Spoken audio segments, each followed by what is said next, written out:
Kristen, and today I would like to skim the surface on the factors in my life that push me to better myself, but also things that excite me and show me that there are so many more things to discover and experiences to have. In the beginning, I realized that if I stuck to the things that I loved, then that's where I would thrive the most. That's where I would be my best. The subjects I'm going to talk about today that interest me the most are going to be science, travel, and art. In science, anything to do with time travel, other galaxies, and black holes, alternate universes, those are the things that interest me because we don't have a lot of factual evidence on these things. We have a lot of theories that scientists have made.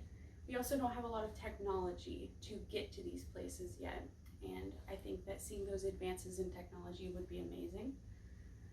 I also love conservation, another subject in science, and conservation of marine life specifically.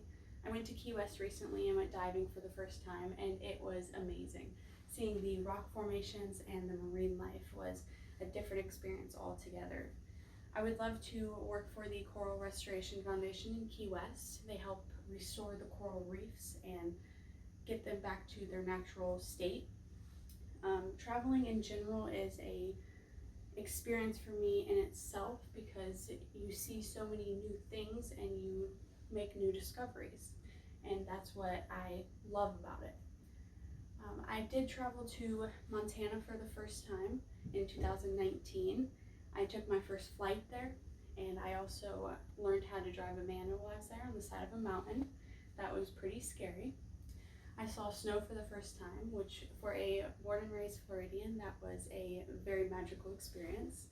But in general, the mountains in the background were my favorite part because the mountains were so big compared to anything I've ever seen, and it made my problems seem smaller. And it's relaxing thinking that way, just to sit there and look at the amazing landscape that Montana has to offer. And I wanted to paint those scenes. I wanted to show people how amazing they were, which leads me into my last subject, which is art. I love anything to do with painting, acrylics, watercolor, even woodworking, and also digital design. I took a few classes, and it's relaxing, and it's nice knowing that there is a reward at the end, that you can see your work and learn new techniques. In general, if you stick to the things that you love, that's where you will also thrive, because doing things that you love, it's not as hard. It doesn't take as much effort, and that's where I think everybody should try to gravitate towards, is things that they